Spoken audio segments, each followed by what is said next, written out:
So ever since Alexandria Ocasio-Cortez defeated Joe Crowley, I've noticed that there's been this ongoing national conversation about specifically what it means to be a democratic socialist. Now, in the mainstream media, there's been attempts to define what it means. So, for example, on MSNBC, Stephanie Ruley tried to set the record straight, but she ended up inadvertently describing social democracy and not actually democratic socialism.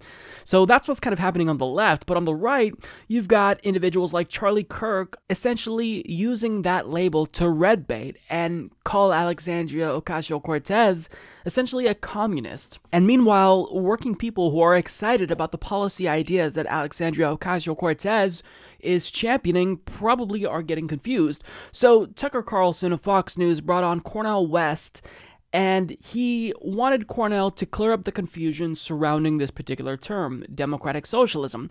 Now, is all the confusion gone? Absolutely not. In fact, I think that the waters have been muddied even further. So I'm going to show you the conversation that Tucker Carlson and Cornell West had, but first, I want to show you the way in which Tucker Carlson describes democratic socialism and the examples that he uses to kind of flesh out what this term means. What do democratic socialists believe? There's no formal platform, but the outlines are pretty clear. Democratic socialists support socialism, state ownership of major industries that would include healthcare, technology, manufacturing. Some of them explicitly support communism. The co-chair of Portland, Oregon's chapter of the DSA recently tweeted this, quote, "As a DSA chapter co-chair, I just want to set the record straight for a minute. Communism is good." But democratic socialism is about more than economics. The DSA's official Twitter account demands reparations for African Americans in the form of free and open enrollment at public colleges, retroactive forgiveness of student loans, and a guaranteed lifetime minimum income. The DSA has also called for an end to all immigrant deportations everywhere in the United States. In New York, the DSA has demanded the abolition of profits, prisons, cash bail, and borders. Not all democratic socialists have the same views on everything, but that gives you some idea. Unlimited, uncontrolled immigration into the U.S., coupled with race-based reparations, the abolition of prisons, and by extension law and order itself, and a massive expansion of the welfare state financed by an economic system that does not recognize profit. So expectedly, what Tucker Carlson did was pluck out these more extreme examples from the more, I guess you could say, radical factions of the DSA in order to perhaps fearmonger and scare people. But to be fair, I mean, when you tweet something saying communism is good, you kind of give the right ammunition and allow them to do something like this. Because look, as someone who I've studied political science for most of my adult life, and in any political science class, what are we going to tell you? Define your terms. So when you just say, as you know, a DSA co-chair, let me just say that communism is good, you can't just walk away from that. You've got to define your terms. You've got to tell us what you mean by communism, because communism means different things to different people. Most people, like it or not, view it with negative connotations, but, you know, other people, progressive individuals such as myself, don't necessarily view it in the stigmatized way that other people do. I mean, basically, modern Euro-communism, if you look to parties that identify as communists throughout the world, you'll basically see democratic socialists essentially. So really what needs to be understood is that if you're going to talk about the isms and not the policy, which I think you should always stay focused on the policy, but if you're going to talk about the isms, you have to define your terms. And in political science, understand that they don't even have a widely agreed upon definition of democracy. So defining terms is very important, and that's not to say that political scientists are incapable of defining democracy or they're incompetent and they don't know how to do their job. The point is that these terms are very big, they're broad, they can mean different things to different people. Democracy, for example, has different implications. It has different requirements for different people. Does it mean that we were always a democracy in the United States because we base our governing bodies off of votes? Or were we not a democracy until women had the right to vote? Or are we still not a democracy because we haven't universally extended suffrage to everyone? People who are incarcerated, felons, they still don't have the right to vote. So just saying that you support democracy in and of itself is inherently vague. But when you throw out an ism like communism and you just walk away and you don't define it, you're just confusing people, and you're making our jobs more difficult. Again, when I would grade Political Science 101 and 102 classes, anytime before students would make their arguments, if they didn't define their terms, that would be my number one feedback. I'd say, define your terms. What do you mean by democracy? What do you mean by communism or socialism? What do you mean by this? Because again, you can extract different meanings of different terms in political science. And again, political science terms, they're constantly evolving. So part of political science is defining your terms. So when you say communism is good, you're just giving right-wingers like Tucker Carlson, who want to fearmonger about socialism, a huge gift, and you're saying, go ahead, attach whatever implications you want to it, because, I think communism is good.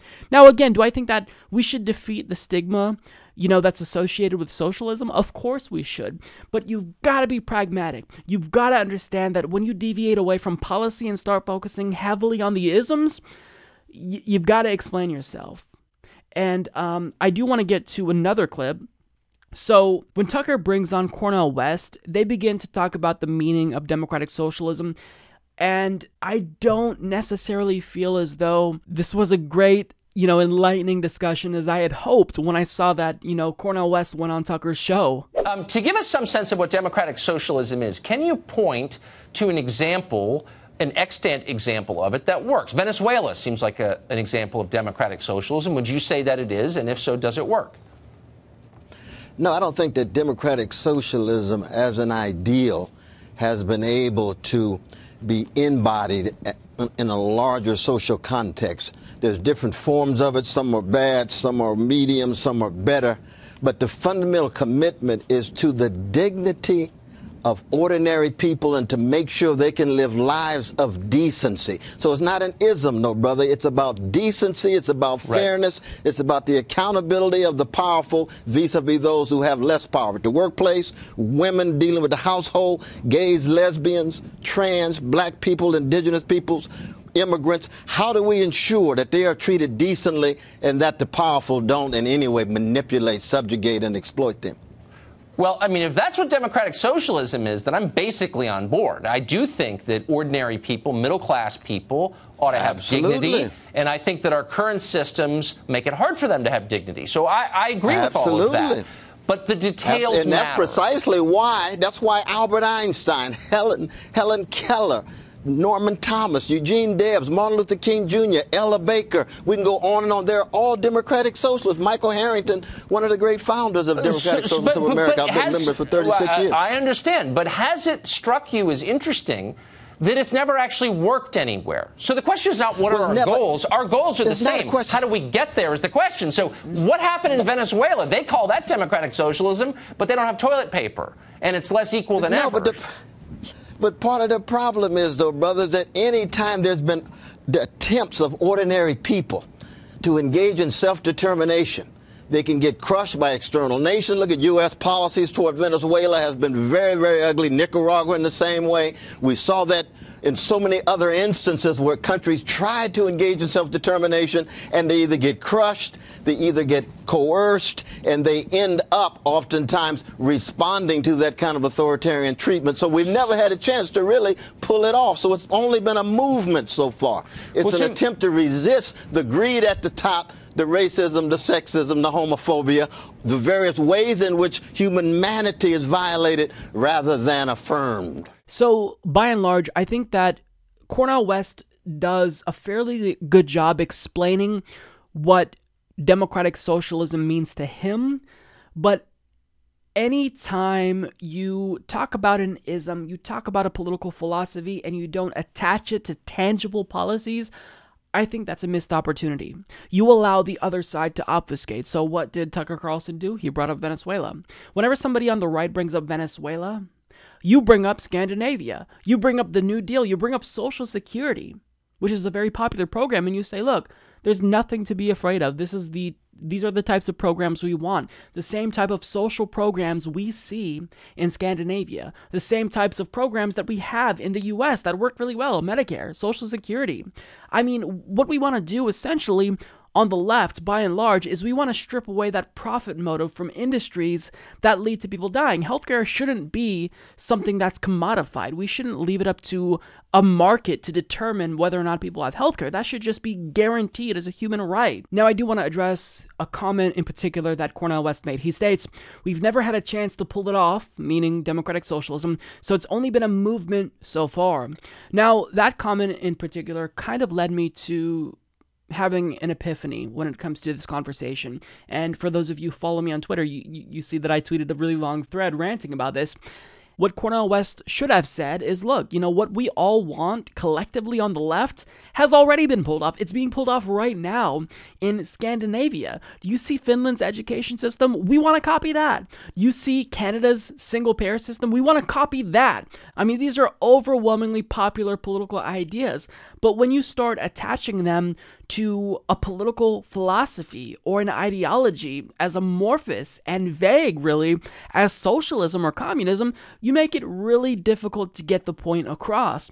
Now, later on, Tucker actually asked Cornell about the New York DSA advocating for the abolition of prisons. Now, Cornell had to clarify and said, look, they're really advocating for the abolition of private prisons, which I think we all agree with, but then, Tucker then kind of made the point, well, shouldn't they make it more clear? And the answer should have been yes. They should have made it more clear, because when we make fun of individuals like Jordan Peterson for complaining about being taken out of context when he makes comments about, enforced monogamy, then we can't complain when we make equally vague statements and then say, oh, well, you took me out of context. No, you should have explained your policy position better. We have to be very clear about what we want on the left if we want to win. Working people don't care about socialism or communism. Working people care about political policies that will have a personal and financial impact on their lives. You can't sell someone an ism. You can sell someone a policy. And that's the overall point. I want us to get away from the isms. This conversation about democratic socialism, again, I think it's useful because we've got to break that stigma with socialism, because if we do, then once and for all, the right won't be able, to fearmonger about left-wing candidates. But at the same time, always default back to policies whenever somebody asks you about democratic socialism. Well, look, this is what democratic socialism means. Define it. Definitely define your terms, but then talk about some policies associated with that political philosophy. You can't bring up a bunch of complex political terms that are inherently difficult to define and subject to different interpretations. Even in the field of political science, you've got to define what you mean. And the problem is that it's really difficult to define a term like democratic socialism if everybody has different definitions. I mean, democratic socialism is now essentially being marketed as social democracy by people like Bernie Sanders and Alexandria Ocasio-Cortez. And now by their definition, I'm a democratic socialist, but in actuality, I think I'm more of a social democrat. I identify as a socialist because social democracy is a variant of socialism, but it's basically a mixed economy with capitalism and socialism. But for me, I think even social democrat isn't the best descriptor for myself, because I fall more on the scale towards socialism than I do on capitalism. I think we need to beat capitalism into submission. I think capitalism is an inherently exploitative and predatory political ideology. But my overall point is that it's not really useful for me to define my own political philosophy when other individuals might have different interpretations of that same political philosophy, and they wouldn't necessarily be wrong, because again, these are very complex political terms. And overall, the problem with focusing on the isms is that it really distracts us from the conversation we should be having about policies. I mean, think about this. If you're trying to market your political ideas, which, I mean, politics is about marketing, and you're explaining it to someone who's not politically savvy, would you have an easier time explaining the effects socialism would have on someone's life? Or would you have an easier time explaining the effects Medicare for all would have on their life? Look, you'd save more money. You wouldn't have to pay for your monthly health insurance premium that increases all the time. You wouldn't need to come up with thousands of dollars for a deductible in the event you're sick.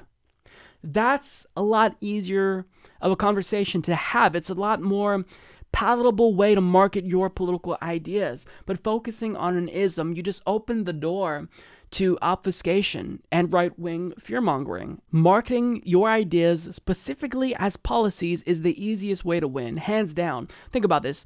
Even though Donald Trump's immigration policies are technically proto-fascist, he didn't win the Rust Belt by selling his immigration policies as proto-fascist. He won by linking those policies to economics. And it's almost always the case that when you invoke an ism, you're forced to defend yourself as the non-radical.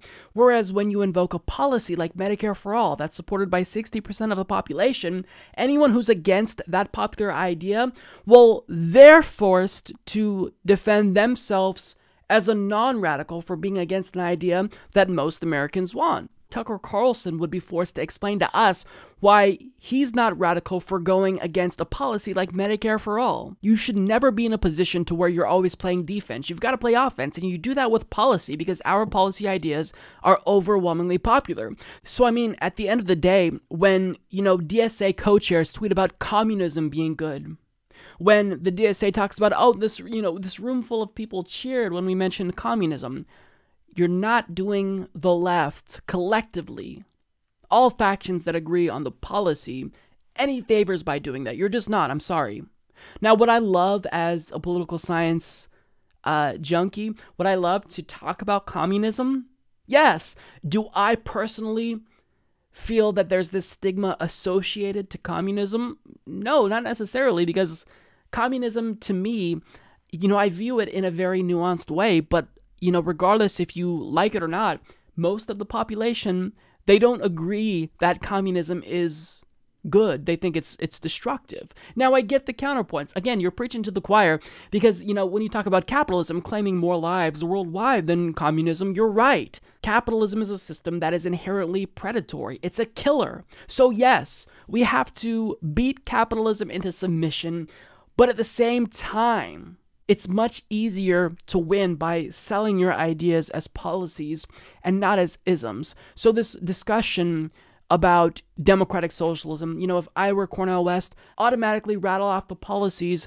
that are attached to these types of political ideologies. Medicare for all, ending the wars, legalizing marijuana, tuition-free public college and education, a federal jobs guarantee. These are things that are easier for average, non-savvy political consumers to digest. Now, to be fair, I think that this conversation that we're having as a country about socialism is actually having a very positive impact because a lot more millennials, people in my generation, they don't view socialism as this scary political philosophy as previous generations did. But with that being said, I think the reason why socialism, that stigma, is slowly but surely being eroded socially is because individuals like Bernie Sanders and Alexandria Ocasio-Cortez are strictly speaking about that political philosophy in terms of the policy implications attached to it. Now, even though it does bug me that they are technically describing social democracy and they're not true democratic socialists, still, I think that this talk of policy is really what's driving public support for socialism. But now that we have everyone's ear and the country is paying attention to us, I don't think that we should go out of our way to be provocative and try to make communism mainstream when we barely are getting socialism into the mainstream conversation on cable news. I just don't think that that would be a fruitful endeavor, honestly. And with that being said, I love the DSA. I love what they do. I think they are fantastic at political mobilization. But at the same time, I just want to emphasize that if we stick to policy and we don't get too caught up in what each ism means, then I think we will prevail and ultimately win in the end. If you stick to the policy, it's the easiest way to win given this context that we're living in, given the right-wing Overton window we are dealing with in this country. So, in short, this turned out to be a way longer conversation about this than I wanted to have. Stick to the policies, avoid the isms if you can, and just sell your ideas in a way that is concrete and makes sense. Never get away from policy. Don't let the isms bog you down. Support this podcast by becoming a patron at patreon.com/Humanist Report.